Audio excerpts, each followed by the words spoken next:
Friends, మనం luck కోసం ఎదురు చూసి చూసి ఏజ్ అయిపోతుంది, కానీ ఆ అదృష్టం ఆమడు దూరంలో కూడా కనిపించడం లేదు. కానీ ఆ రైతుకు మాత్రం అదృష్టం అక్షరాల బావి రూపంలో తలుపు తట్టింది. నీళ్ల కోసం బావి తవ్వుతుంటే లోపల నుంచి మెరిసే రాళ్లు బయటపడ్డాయి. చూస్తుండగానే ఆ గ్రామం అంతా అక్కడికి చేరిపోయింది. గంటల వ్యవధిలో ఆ ప్రాంతం మొత్తం ఒక యుద్ధ క్షేత్రంలా మారిపోయింది. అసలు ఆ బావిలో దొరికింది నిజంగా బంగారమేనా? ఆ రైతు ఇప్పుడు కోటీశుడైపోయాడా, లేక ఆ బంగారం అతనికి శాపంగా మారిందా? ఈ క్రేజీ స్టోరీ వింటే మీ మైండ్ బ్లాక్ అవ్వాల్సిందే. ఈ వింత సంఘటన జరిగింది మన దగ్గర కాదు, ఆఫ్రికాలో ఒక మారుమూల గ్రామంలో. ఆ రైతు తన పొలంలో సాగునీటి కోసం బావి తవ్వడం మొదలుపెట్టాడు. కానీ 10 అడుగుల లోతుకు వెళ్ళగానే మట్టి రంగు మారిపోయింది. తీరా చూస్తే అందులో పసుపు రంగులో మెరిసే రాళ్లు కుప్పలు కుప్పలుగా ఉన్నాయి. ఆ వార్త కాస్త దావానంలా వ్యాపించింది. చుట్టుపక్కల గ్రామాల నుంచి వేల మంది జనం పారలు గడ్డపారలు పట్టుకుని ఆ పొలం మీద పడ్డారు.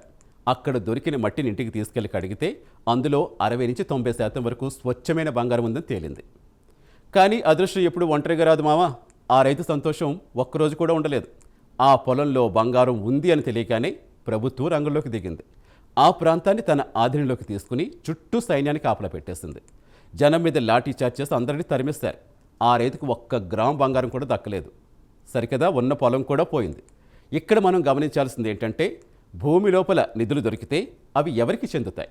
మన ఇండియాలో అయితే ఏ రూల్? మన దేశంలో కూడా ఎవరింట్లో అయినా లేదా పొలంలో అయినా నిధి దొరికితే అది చట్ట ప్రకారం ప్రభుత్వానికే చెందుతుంది. మీకు ₹1 కూడా దక్కసరి కదా మీరు దాన్ని దాచాలని చూస్తే జైలుకు వెళ్లాల్సి వస్తుంది. ఆ రైతు విషయంలో కూడా అదే జరిగింది. ఆ అదృష్టం అతని రాత్రి ఫేమస్ చేసేస్తుంది, కానీ చివరికి తనకున్న పొలం కూడా దూరం చేసేస్తుంది. అందుకే అంటారు, దొరికిన నిధి కంటే కష్టపడి సంపాదించిన రూపాయి ఎప్పుడూ సేఫ్ అని. చూస్తారు కదా ఫ్రెండ్స్, నిధి దొరికినా అనుభవించే యోగం అందరికీ ఉండదు. మరి మీకు ఎప్పుడైనా ఇలాంటి మెరిసేరాలు దొరికితే ఏం చేస్తారు? నిజాయితీగా పోలీసులకు చెబుతారా, లేక గుట్టు చప్పుడు కాకుండా దాచేస్తారా?